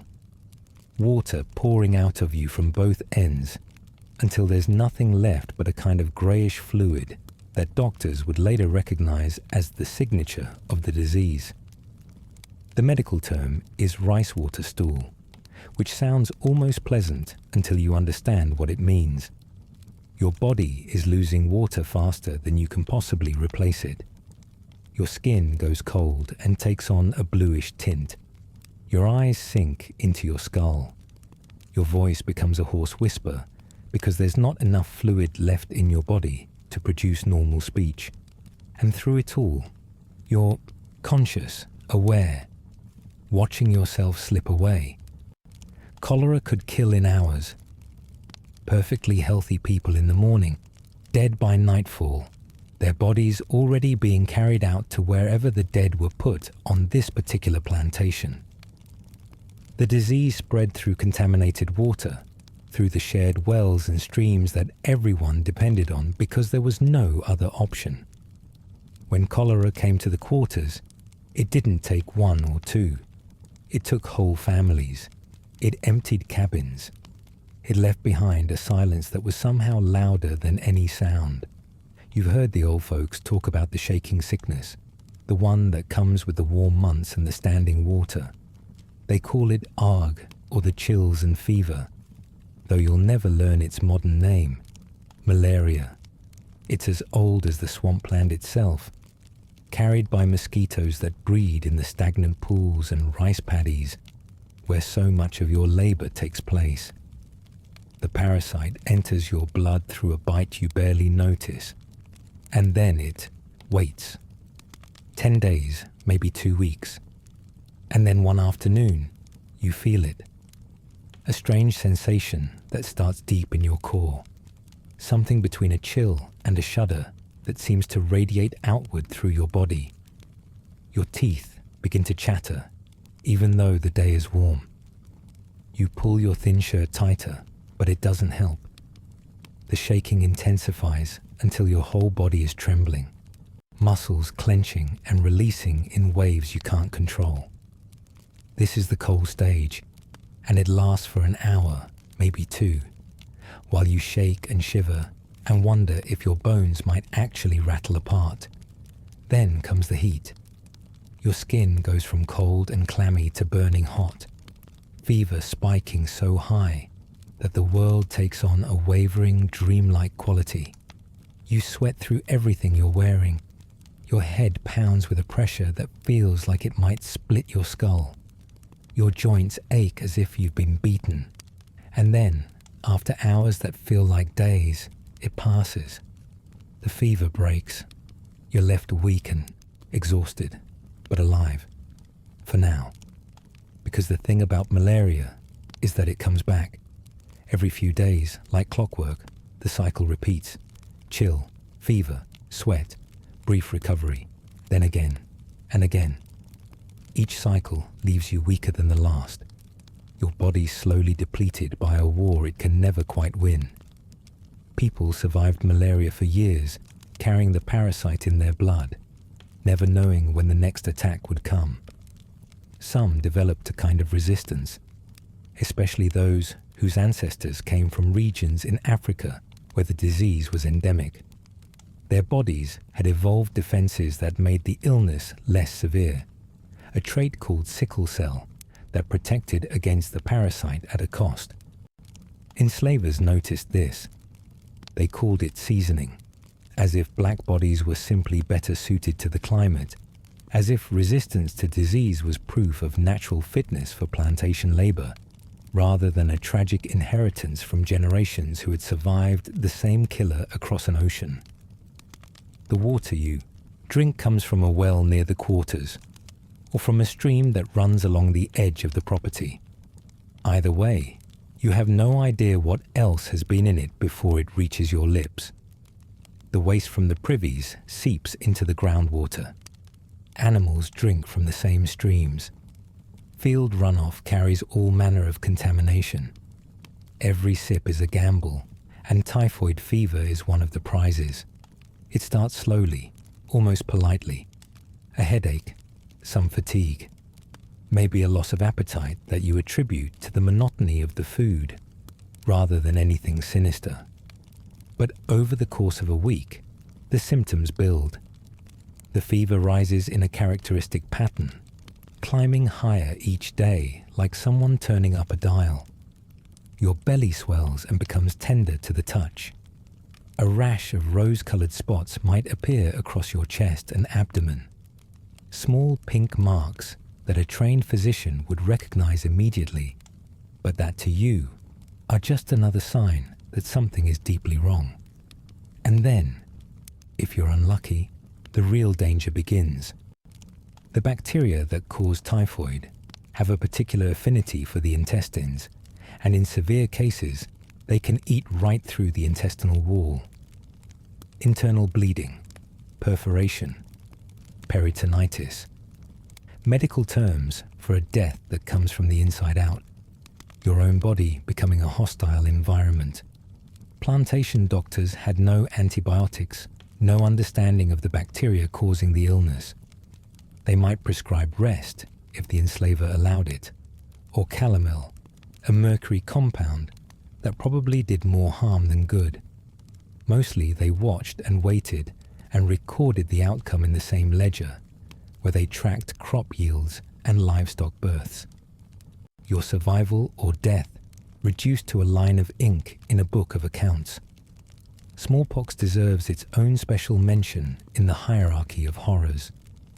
When it swept through a plantation, it didn't whisper. It roared. The disease had been devastating populations for millennia, and by the era of American slavery, it had become a familiar demon, its pustule-covered face recognized and feared by everyone who had seen its work. The virus spread through the air, through contact with infected skin or contaminated bedding, through the simple act of breathing near someone who carried it. If you'd never been exposed before, and many Africans brought to America in the slave trade had not, you were almost certainly going to catch it once it entered your community. The symptoms announced themselves with fever, headache, and body aches that felt like the beginning of any number of illnesses. Then came the rash, first on the face, then spreading down the body, little red spots that swelled into raised bumps, then filled with fluid, then turned to pus-filled pustules that covered you from scalp to soles. The worst cases left no visible skin untouched. Victims became almost unrecognizable, their features distorted by the masses of sores that merged and spread until the face itself seemed to dissolve into a landscape of suffering. And through it all, you were conscious, aware, feeling every painful, itching, oozing moment of it. The smell of a smallpox ward was something survivors never forgot. A sweet, rotting odor that announced what was happening inside before any doctor confirmed it. About a third of those who caught smallpox died, usually in the second week of illness, as secondary infections and organ failure took hold. Survivors bore scars for life, pockmarked skin that served as a permanent record of their encounter with the disease. There was a vaccine, developed in the late 1700s. Some enslavers had their enslaved populations vaccinated, reasoning that prevention was cheaper than replacement. Others didn't bother.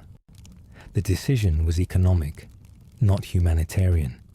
Your immunity or vulnerability depended entirely on whether your enslaver did the math and decided you were worth the cost of a scratch on the arm. You step outside your cabin into the grey light before dawn, and the first thing you hear is a child crying somewhere in the quarters. It's a weak, thin sound, not the lusty wail of a healthy infant, but something more troubling.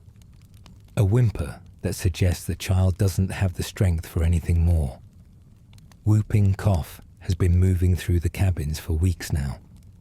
You've watched it claim 3 children already, watched their parents carry tiny wrapped bundles out to the burial ground behind the tree line.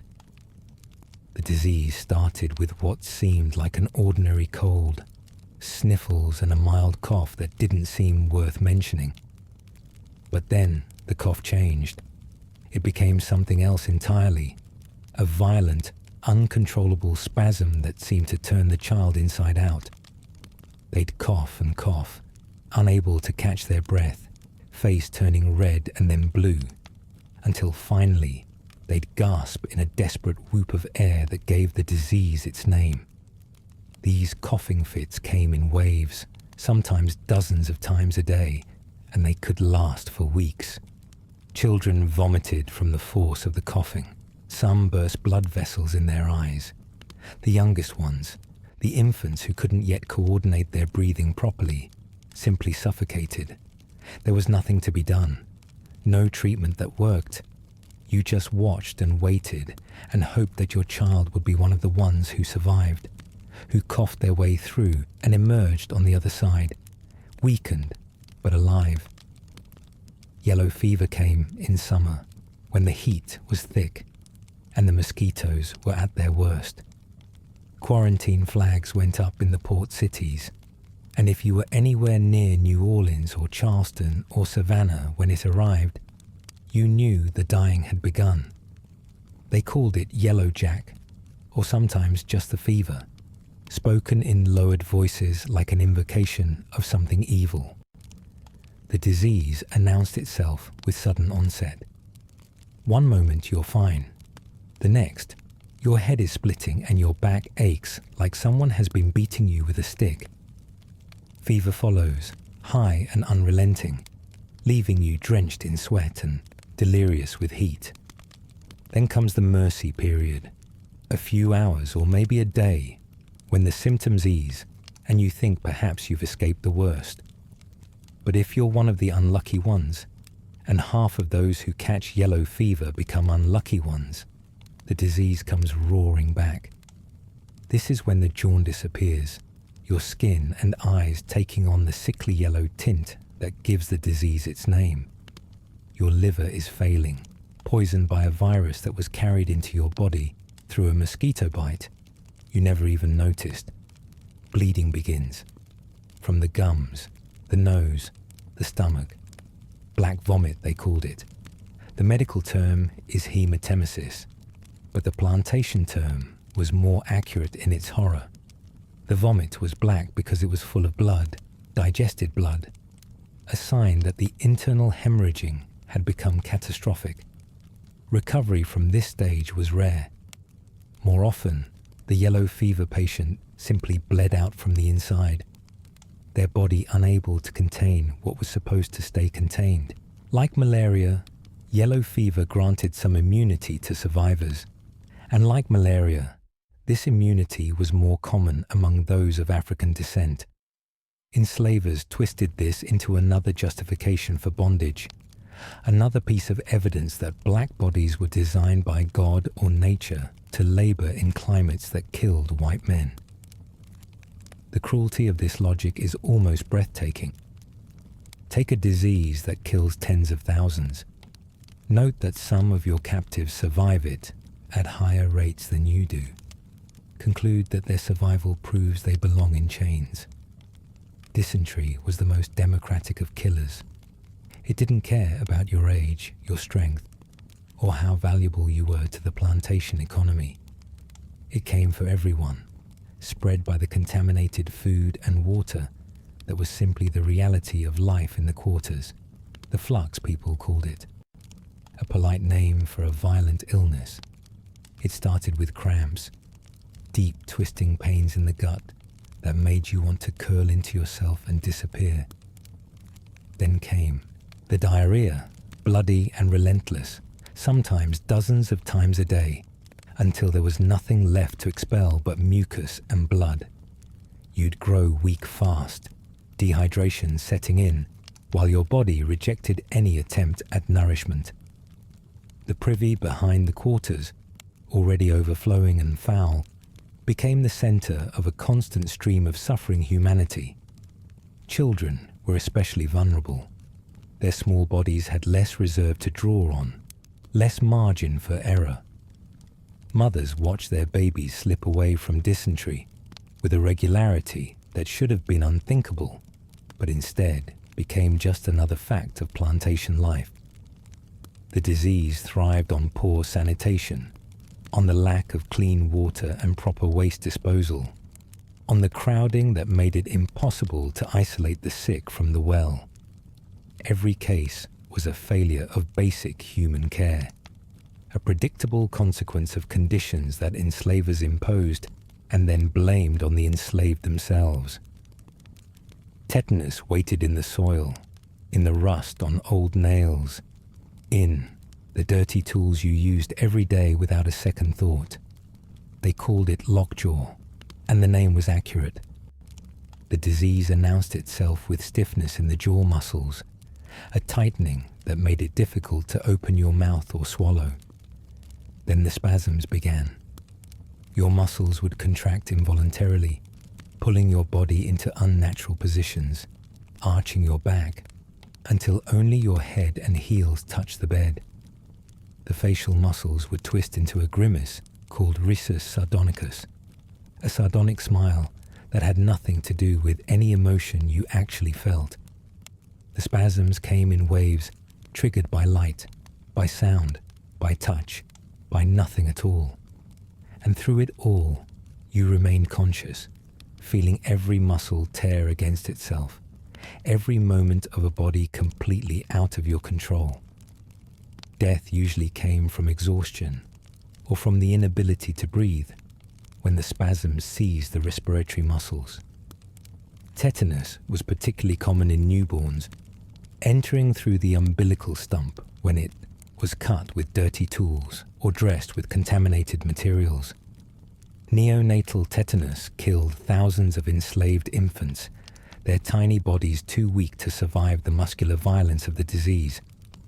Enslavers recorded these deaths without comment.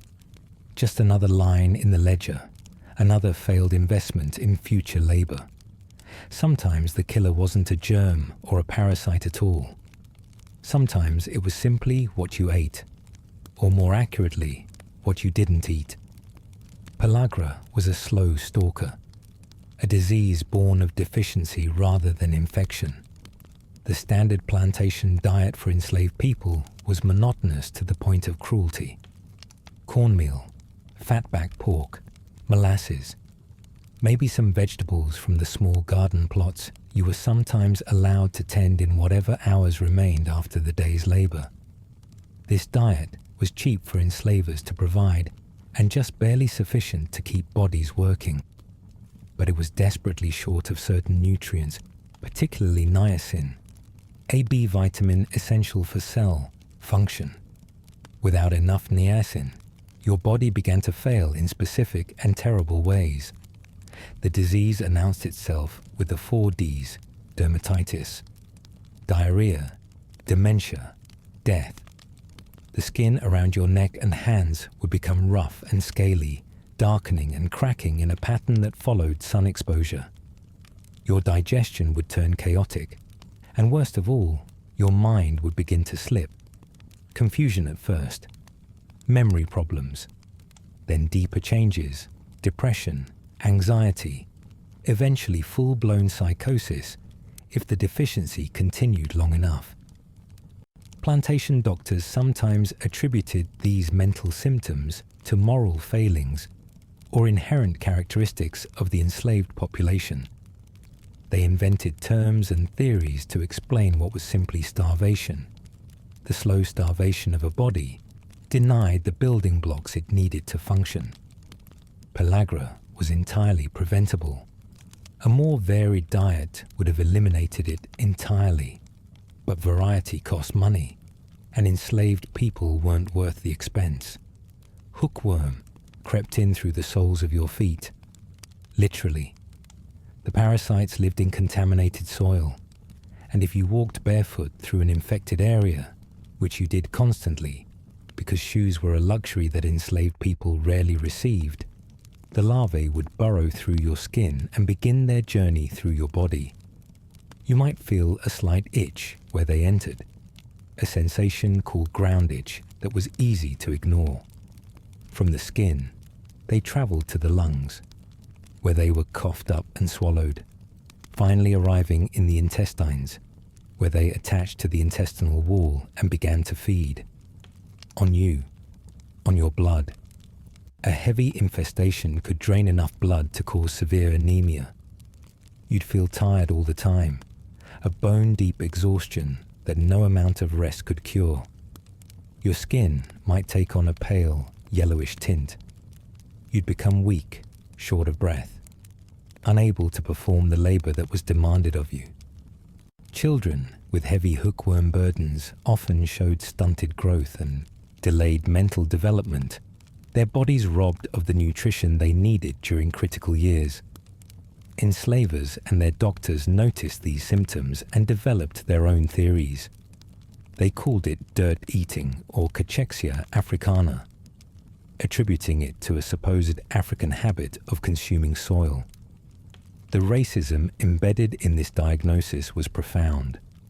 Rather than recognize a parasitic infection caused by the conditions of enslavement, they blamed the victims and their culture. Pneumonia loved the quarters in winter. The same cabins that trapped disease in summer became cold, damp traps when the temperature dropped. Gaps in the walls that provided ventilation in August became channels for freezing air in January. The single fireplace, if there was one, couldn't heat the space adequately, and the enslaved people crowded inside would sleep in piles for warmth, breathing on each other, sharing whatever pathogens were circulating.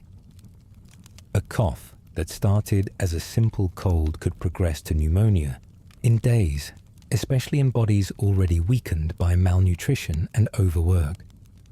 The bacteria or viruses would settle deep in the lungs, filling the air sacs with fluid until breathing became a struggle.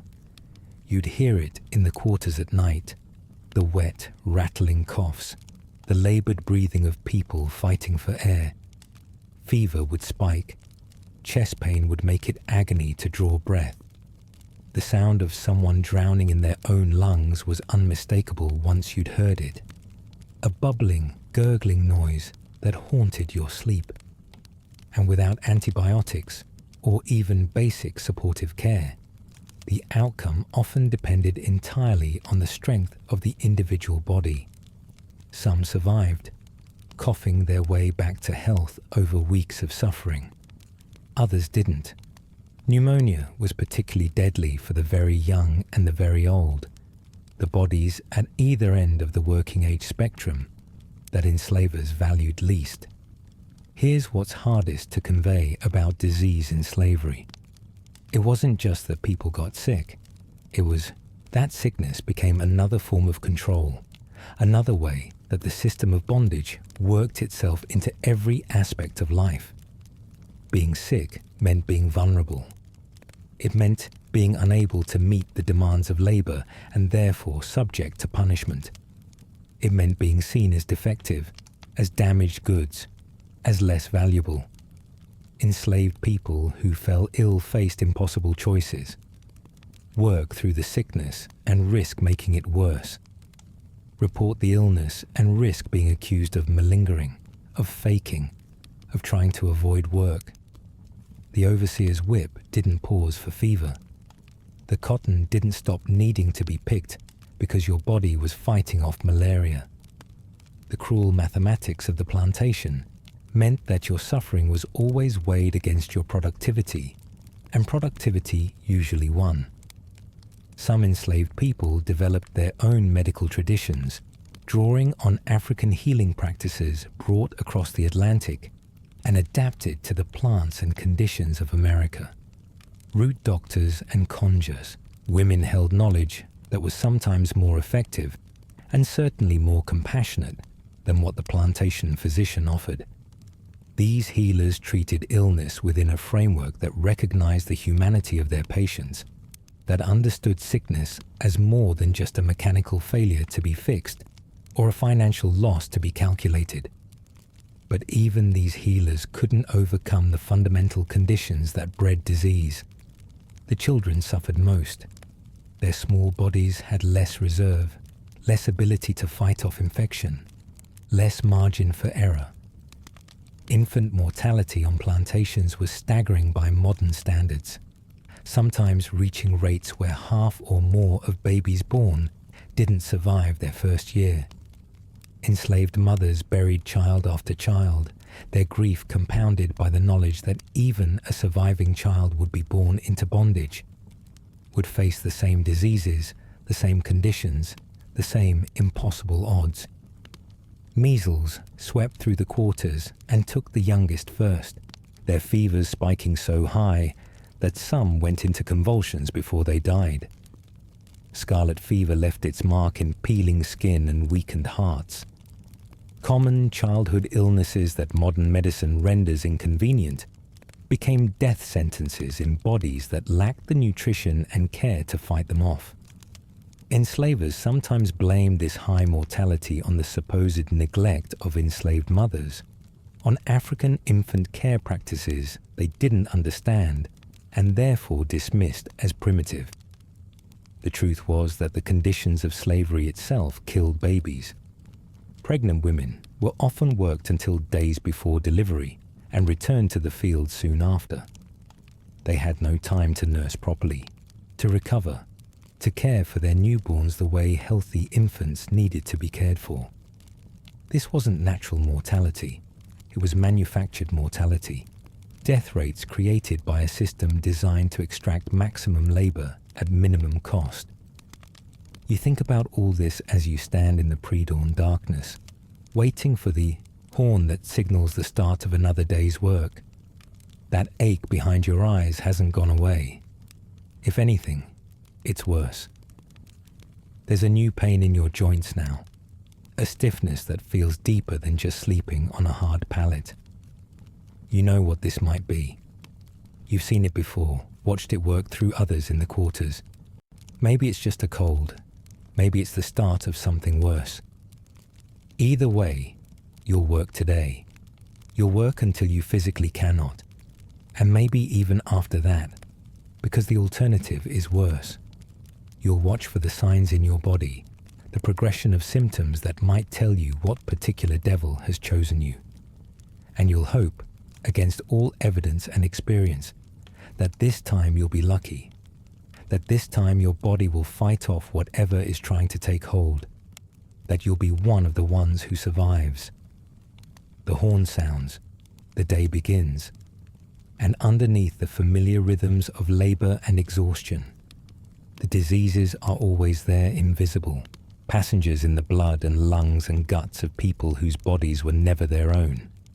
Malaria waiting in the swamps, cholera in the water, tuberculosis in the crowded air of the cabins, yellow fever breeding in the mosquitoes, dysentery in the contaminated food, smallpox spreading with every breath, pellagra lurking in the inadequate rations, hookworm in the soil beneath bare feet, pneumonia in the cold, damp winter quarters, tetanus waiting on every rusty nail and dirty blade, whooping cough stealing the breath from children too small to fight it.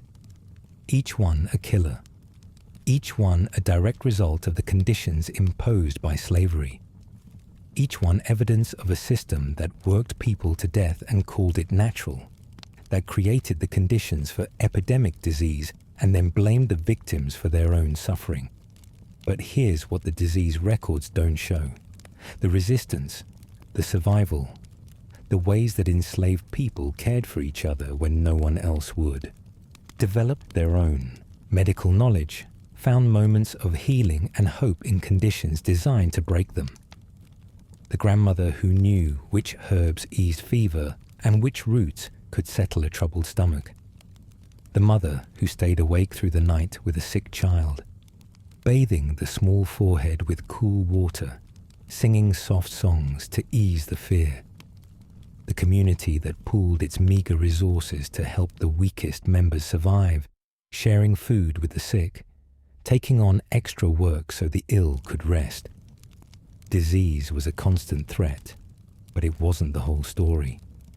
The whole story includes the stubborn insistence on living, on caring, on finding ways to make survival possible even in a system that treated human beings as property to be used up and discarded.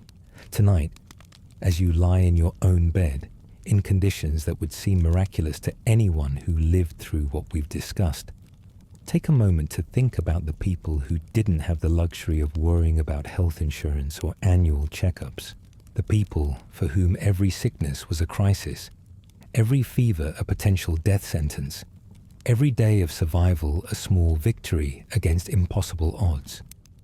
They didn't have antibiotics or vaccines or clean water or adequate nutrition. They had each other. They had knowledge passed down through generations. They had the determination to live despite everything designed to kill them. And somehow, enough of them survived to have children, who survived to have children, who survived to have children, in an unbroken chain of resilience that eventually leads to the present day. That survival isn't just history, it's heritage, a testament to human endurance in the face of manufactured suffering. So rest well tonight, breathe easy, and carry with you the knowledge of what it took for so many to simply make it through another day.